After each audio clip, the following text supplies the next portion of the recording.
Hi everyone, आप सभी का स्वागत है आपके अपने यूट्यूब चैनल प्रयास पे। और आज हम लेकर के आए हैं क्लास 6 एनसीईआरटी सोशल साइंस का, जिसको हम पहले चैप्टर को देखेंगे क्या कब कहाँ और कैसे। ठीक है। और ये चैप्टर स्टार्ट करने से पहले हम आपको बता दें इसमें हम क्या क्या पढ़ेंगे।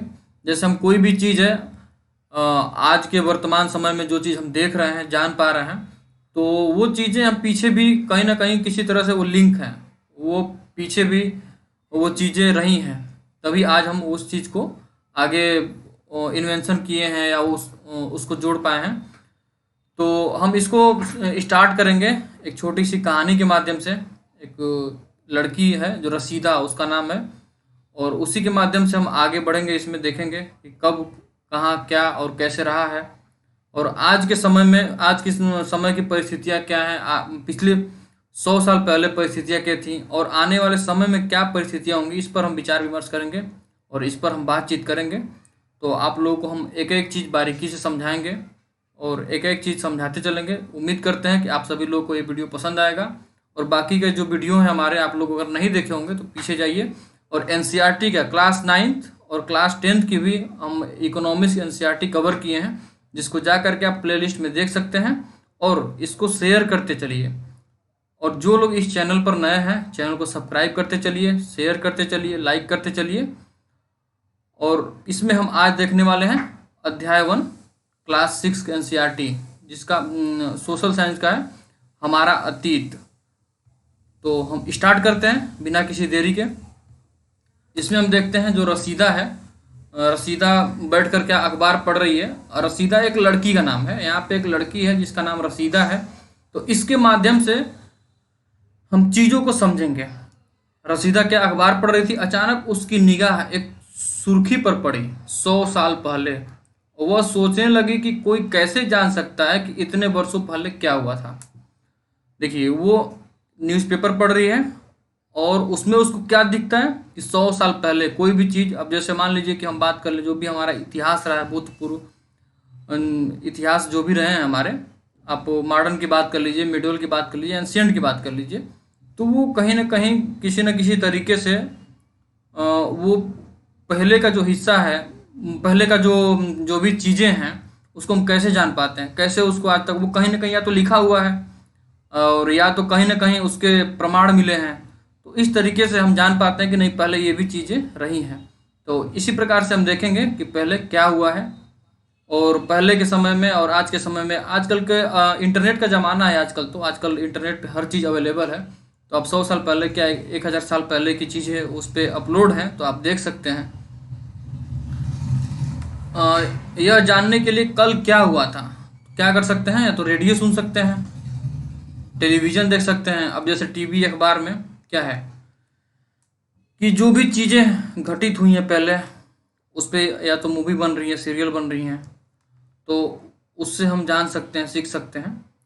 साथ ही जानने के लिए पिछले साल क्या हुआ, तुम किसी ऐसे व्यक्ति से बात कर सकते हो जिसे उस समय की स्मृति हो, लेकिन बहुत पहले क्या हुआ वह कैसे जान सकता है।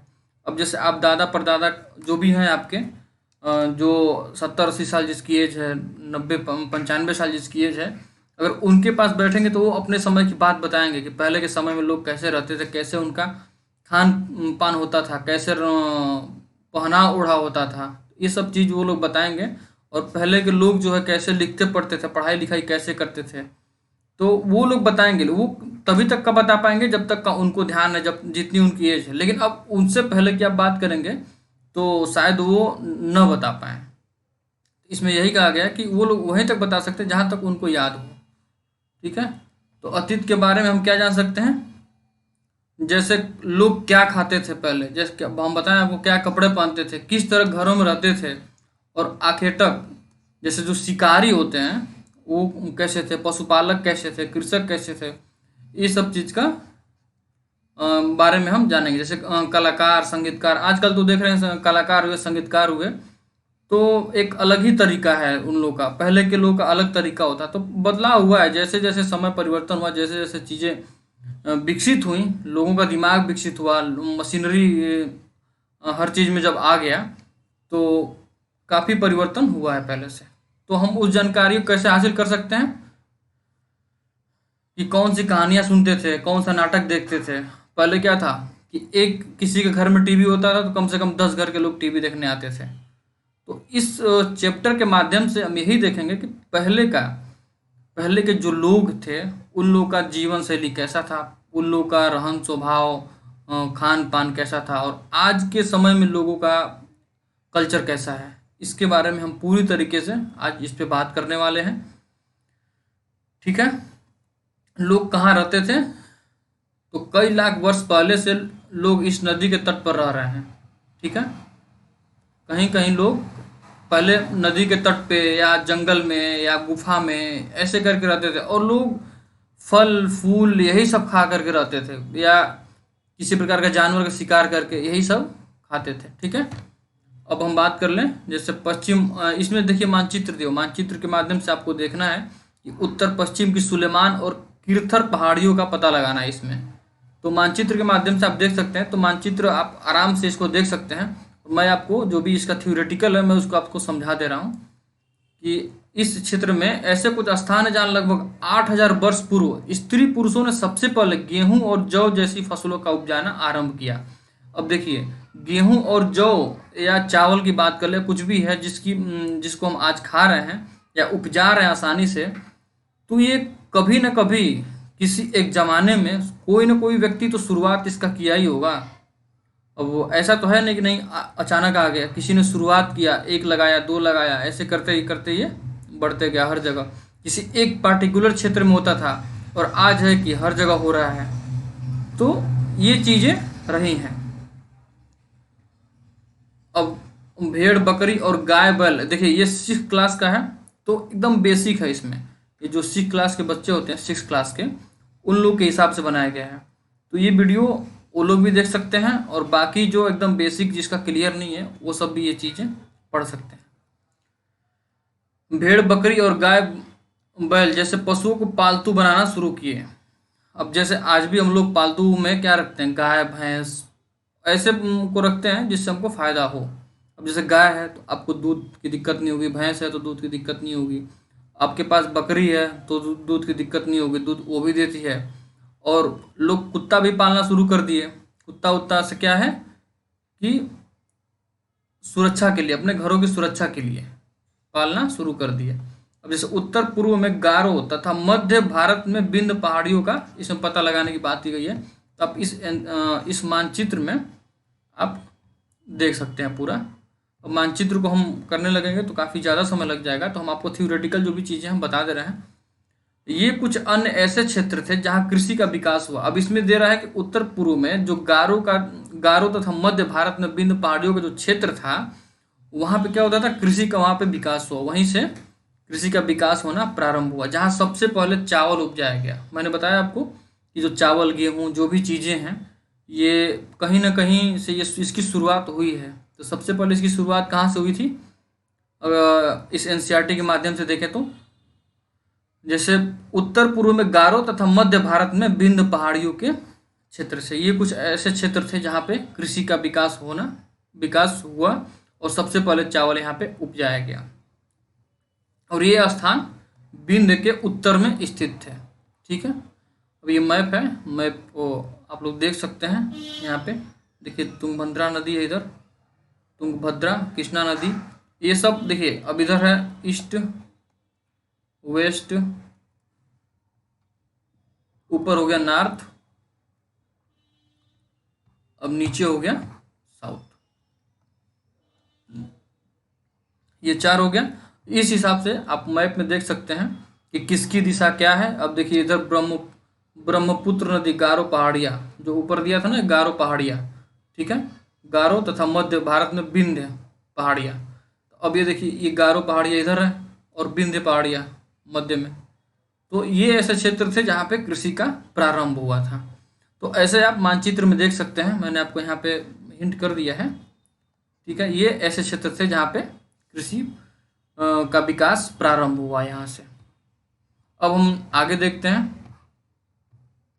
अब मानचित्र में ही आपको देखना है सिंधु तथा इसकी सहायक नदियों का पता लगाना है। ठीक, मानचित्र में ही सिंधु नदी, अब यहाँ पे सिंधु नदी आप देख सकते हैं, ये है। ठीक, तो ऐसे आप देख सकते हैं आराम से। और सहायक नदियाँ उन्हें कहते हैं जो एक बड़ी नदी में मिल जाती है।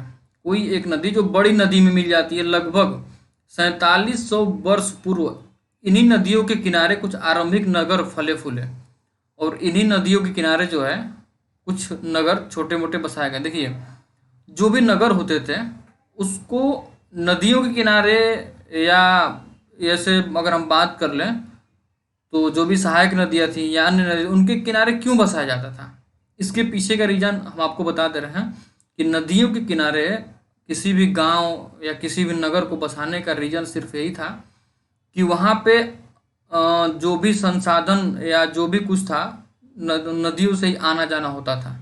ठीक है, तो जो भी सामग्री आना था या कहीं आने जाने का, यात्रा की अगर बात कर लें तो वहीं से होना था, इसलिए वहाँ पे नगर को बसाया जाता था ताकि उसका उसका विकास होने में या किसी भी चीज़ में दिक्कत न हो।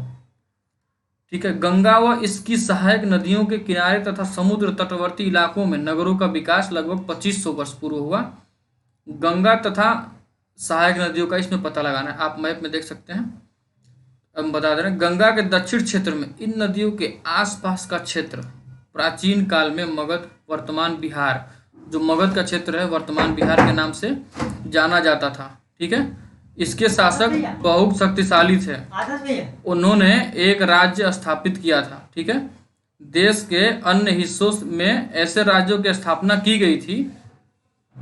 लोगों ने सदैव उपमहाद्वीप के एक हिस्से से दूसरे हिस्से तक यात्रा की।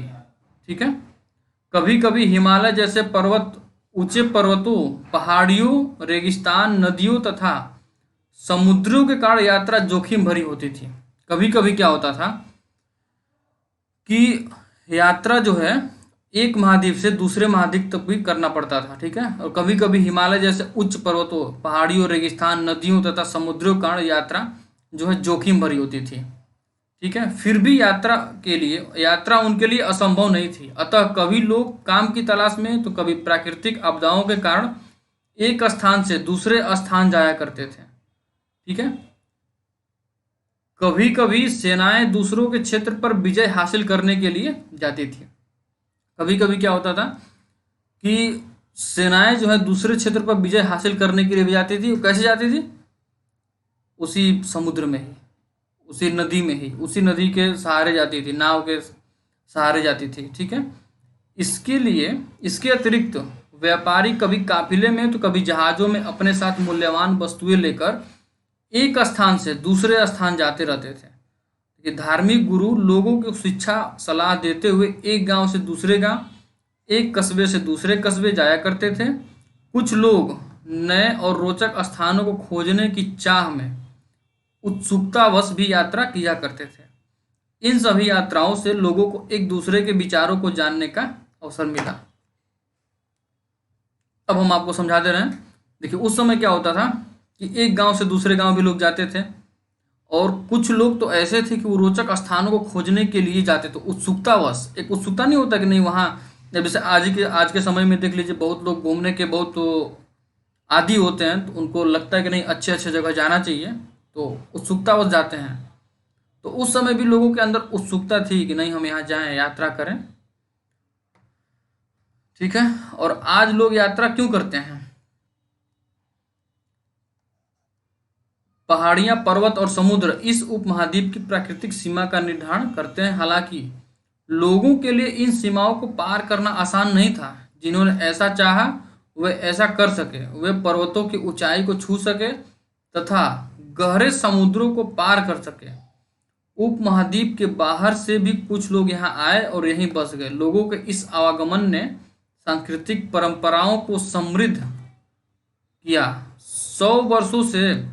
कई सौ वर्षों से लोग पत्थर को तराशने, संगीत रचने और यहाँ तक कि भोजन बनाने के लिए नए तरीकों के बारे में एक दूसरे के विचारों को अपनाते रहे। देखिए, भारत जो है विविधताओं का देश है, आप सभी जानते हैं। तो पहले भी स्थितियाँ क्या थी कि लोग, अगर मान लीजिए कि आपके पास कोई गुण है तो आप उनको सिखा दिए, उनके पास कोई गुण है तो वो आपको सिखा दिए, और आपके पास जो विचार है वो आप उनको प्रदान कर दिए, उनके पास जो विचार है आप उनसे ले लिए। तो ऐसे एक दूसरे का विचार जो है आपस में इधर उधर करते थे, और भोजन बनाने के जो तरीके थे, या बात कर लें पत्थर को तराशने या संगीत रचने, जो भी चीज़ें थी वो एक दूसरे को आदान प्रदान करके एक दूसरे की मदद करते थे और वो चीज़ों को सीखते थे। ये पहले से परंपरा चली आ रही है और आज भी ये चीज़ें हैं कि अगर किसी के पास नॉलेज है तो वो दूसरे को प्रोवाइड कराता है। अगर किसी के पास कोई गुण है या कोई टेक्निक है उसको पता है तो वो दूसरे को मदद करता है। तो आज भी ये चीज़ें हैं। अब हम बात कर लें अपने देश के नाम में कि जो हमारा देश का नाम इंडिया है, भारत है, इसकी हम बात कर लें कि ये देश का नाम इंडिया कैसे पड़ा। अब हम देश के नाम की बात कर लें तो अपने देश के लिए हम प्रायः इंडिया तथा भारत जैसे नामों का प्रयोग करते हैं। इंडिया शब्द इंडस से निकला है, जिसे संस्कृत में सिंधु कहा जाता है। इंडस को हम क्या बोलते हैं संस्कृत में? सिंधु। अपने एटलस में ईरान और यूनान का इसमें पता लगाना, एटलस में आप निकाल करके देख सकते हैं। लगभग 2500 वर्ष पूर्व उत्तर पश्चिम की ओर से आने वाले ईरानियों और यूनानियों ने सिंधु को हिंदोस अथवा इंदोस और इस नदी के पूर्व में स्थित भूमि प्रदेश को इंडिया कहा।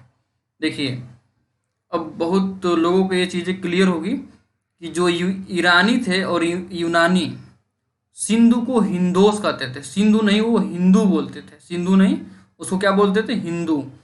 तो आप देखेंगे तो हिंदू जो है कहाँ से ये शब्द आया है? हिंदुस्तान जो है, यूनानी और ईरानी जो आए तो सिंधु को सही से प्रोनाउंस नहीं कर पाते तो हिंदू बोलते थे, तो वहाँ से इसका नाम हिंदुस्तान हो गया। तो हिंदोस अथवा इंदोस और इस नदी के पूर्व में स्थित भूमि प्रदेश को इंडिया कहा गया। ठीक है। और भारत नाम का प्रयोग उत्तर पश्चिम में रहने वाले लोगों के लिए एक समूह के लिए किया जाता था। इस समूह का उल्लेख संस्कृत की आरंभिक लगभग 3500 वर्ष पुरानी कृति ऋग्वेद में भी मिलता है। बाद में इसका प्रयोग देश के लिए होने लगा। ठीक है, पता चल गया कि अपने देश का नाम जो है भारत और इंडिया या हिंदुस्तान कैसे पड़ा। अब हम जानेंगे अतीत के बारे में कि हम अतीत की जो भी चीज़ें हैं उसको हम कैसे जान सकते हैं। तो अतीत की जानकारी हमें कैसे मिल सकती है? अतीत की जानकारी हम कई तरह से प्राप्त कर सकते हैं। इनमें से एक तरीका है अतीत में लिखी गई पुस्तकों को ढूंढना और पढ़ना है। ये पुस्तकें हाथ से लिखी होने के कारण पांडुलिपि कही जाती है। इस पुस्तक को हम हाथ से लिखा गया है तो उसको पांडुलिपि कहा जाता है। अंग्रेजी में पांडुलिपि के लिए प्रयुक्त होने वाला मैन्युस्क्रिप्ट शब्द लैटिन शब्द मेनू, जिसका अर्थ हाथ है से निकला है। ठीक है, इसका अर्थ हाथ से है। मेनू का मतलब क्या है? हाथ से। ये पांडुलिपियां प्रायः ताड़पत्रों अथवा हिमालय क्षेत्र में उगने वाले भुर्ज नामक पेड़ की छाल से विशेष तरीके से तैयार भोजपत्र पर लिखी जाती है। देखिए, जो ये पांडुलिपि लिखा जाता है तो कहाँ लिखा जाता है? ताड़पत्र पे। ताड़पत्र कौन सा? ताड़पत्र अब क्या चीज़ है? आपके मन में आ रहा होगा कि ताड़पत्र क्या है। तो ताड़पत्र है हिमालय क्षेत्र में उगने वाले जो भुर्ज नामक पेड़ की छाल से, भुर्ज नामक क्या है? पेड़, उसकी छाल से जो भोजपत्र तैयार किया जाता है उस पर लिखा जाता है। उसको हम क्या बोलते हैं?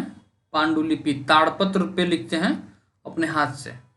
आप ये देख सकते हैं, यही है ताड़पत्र।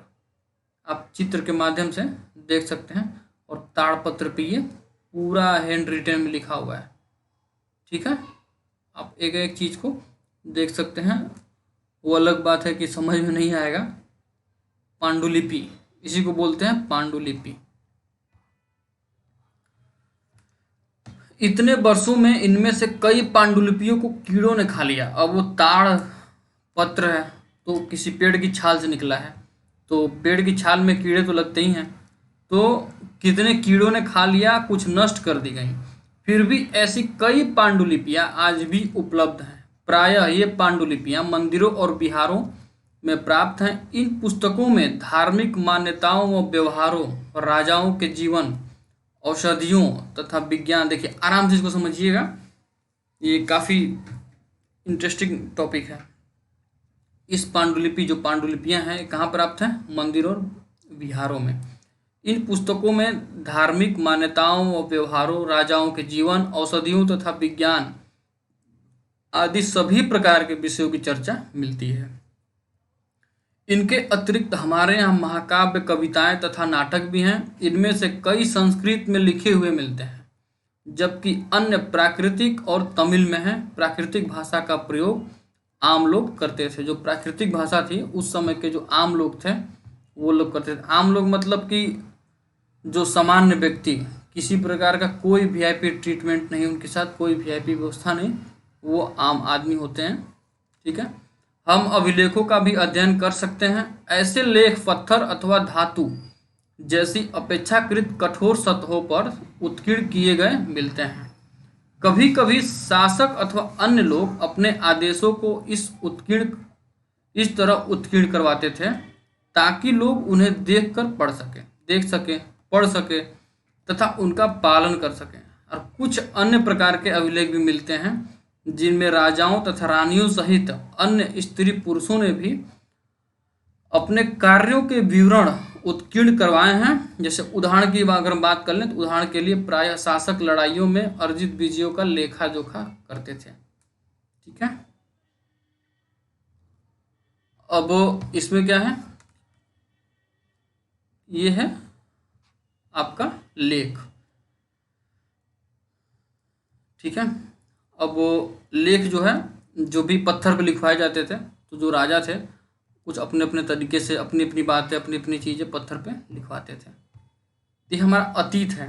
इसमें हम क्या जान रहे हैं कि पहले का जो समय था, पहले के जो लोग थे वो लोग कैसे रहते थे, कैसे वो लोग लिखाई पढ़ाई करते थे, इसके बारे में हम जान रहे हैं पूरी तरीके से। और आज स्थितियाँ कितनी बदली सी हैं। आज के कल के जो लड़के हैं उनको पहले की चीज़ें जब तक वो किताब में नहीं पढ़ेंगे तब तक उन लोगों को पता ही नहीं चलेगा नहीं पहले की दुनिया कैसी थी, पहले के लोग कैसे थे। तो ये हम एक किताब के माध्यम से ही जान सकते हैं। किताब ही एक हमारे पास जरिया है जिसके माध्यम से हम जान सकते हैं कि नहीं पहले के लोग कैसे थे, कैसे उनका जीवन शैली होता था, कैसे रहन स्वभाव होता था। तो इसी को हम जानने की कोशिश कर रहे हैं, इसी को हम सबको बताने की कोशिश कर रहे हैं। यही प्रयास है कि सबको हम इस चीज़ को बता पाएँ। जितने लोग भी हमारे चैनल से जुड़े हैं या जितने लोग भी हमसे जुड़े हैं तो वो लोग इस चैनल को सब्सक्राइब जरूर करते चलें और शेयर करते चलें। इसके अतिरिक्त अन्य कई वस्तुएं अतीत में बनी और प्रयोग में लाई जाती थी। ऐसी वस्तुओं का अध्ययन करने वाला व्यक्ति पुरातत्वविद कहलाता था। पुरातत्वविद कौन कहलाता था? जो अतीत में बनी हुई जो वस्तुएं थी उसका अध्ययन जो करता था। और पुरातात्विक पत्थर और ईंट से बनी इमारतों के अवशेषों, चित्रों तथा मूर्तियों का अध्ययन करते थे। वे औजारों तथा हथियारों, बर्तन, आभूषणों और तथा सिक्कों की प्राप्ति के लिए छानबीन तथा खुदाई भी करते हैं। जैसे आज भी देखेंगे तो बड़े बड़े यूनिवर्सिटी में या बड़े बड़े जगह पे हम बात कर लें, जो यूनिवर्सिटी है वहाँ पे पुरातत्व विभाग एक अलग से ही है। वहाँ पे अगर हम देखें तो एंशियंट हिस्ट्री जो AISC डिपार्टमेंट होता है, वहाँ पे ये सब चीज़ का काम होता है।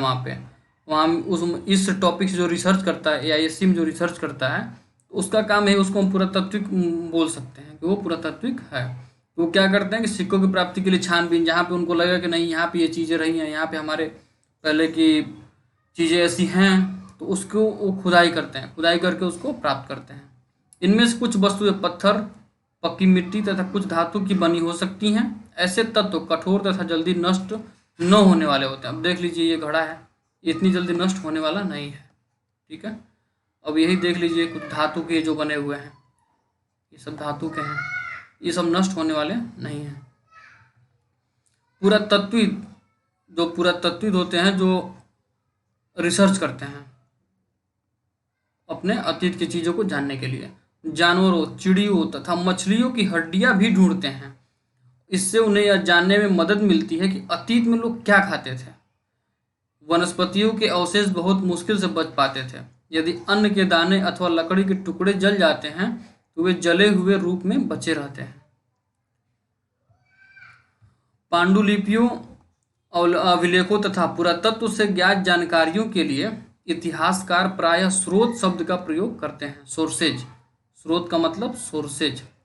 इतिहासकार उन्हें कहते हैं कि जो अतीत का अध्ययन करते हैं, स्रोत के प्राप्त होते ही अतीत के बारे में पढ़ना बहुत रोचक हो जाता है, क्योंकि इन स्रोतों की सहायता से हम धीरे धीरे अतीत का पुनर्निर्माण करते जाते हैं। अतः इतिहासकार तथा पुरातत्वविद उन जासूसों की तरह है जो इन सभी स्रोतों का प्रयोग सुराग के रूप में कर अतीत को जानने का प्रयास करते हैं।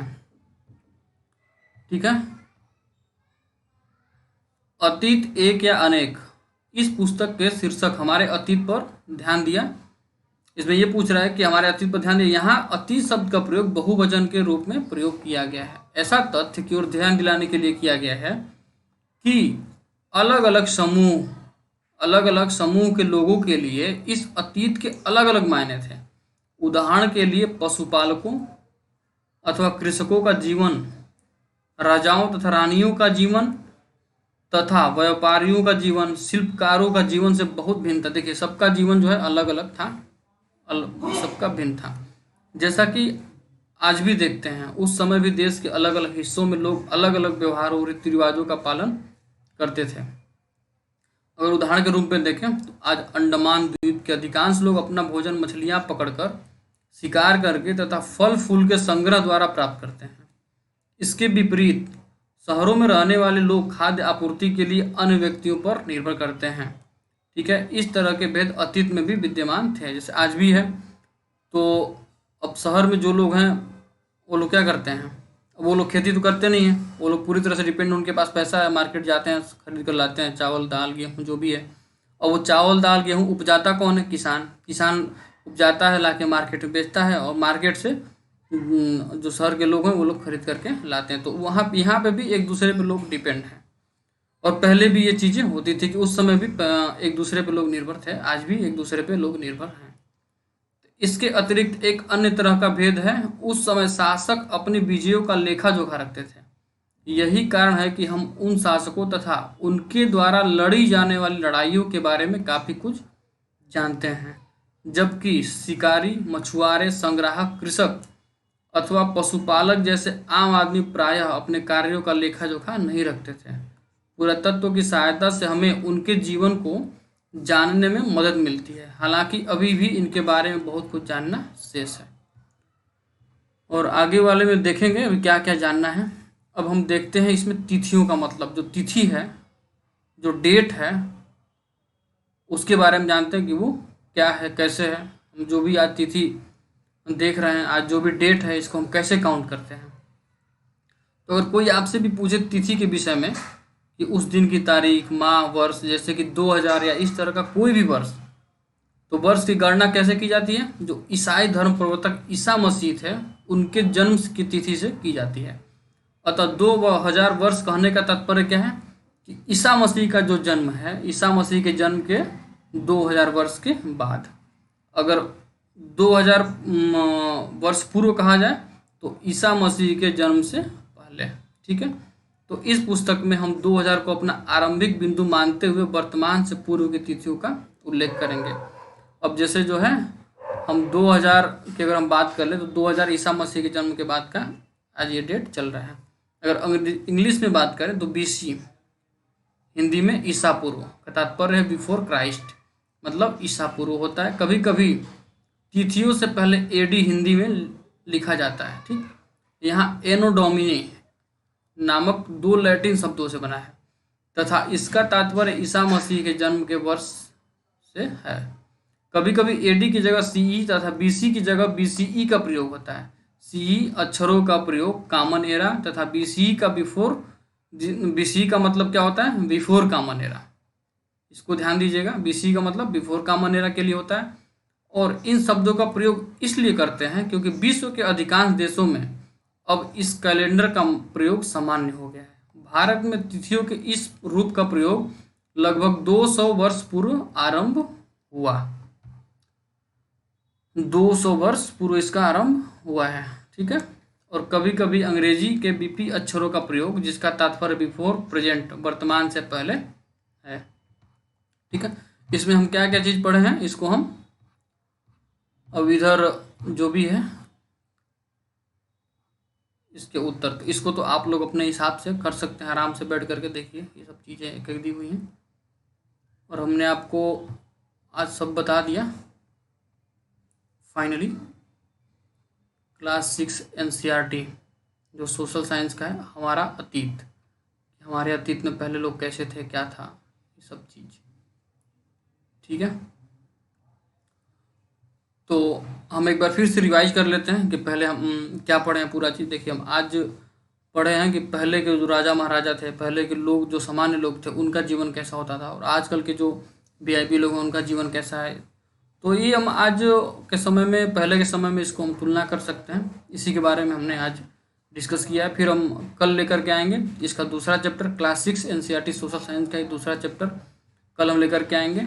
और आप सभी लोग इस चैनल को सब्सक्राइब करते चलिए, जो भी इस चैनल पर नए हैं, और शेयर करते चलिए, ज़्यादा से ज़्यादा शेयर करते चलिए ताकि इस चैनल को सपोर्ट मिल सके। आप सभी लोगों को धन्यवाद, best of luck, thank you, bye.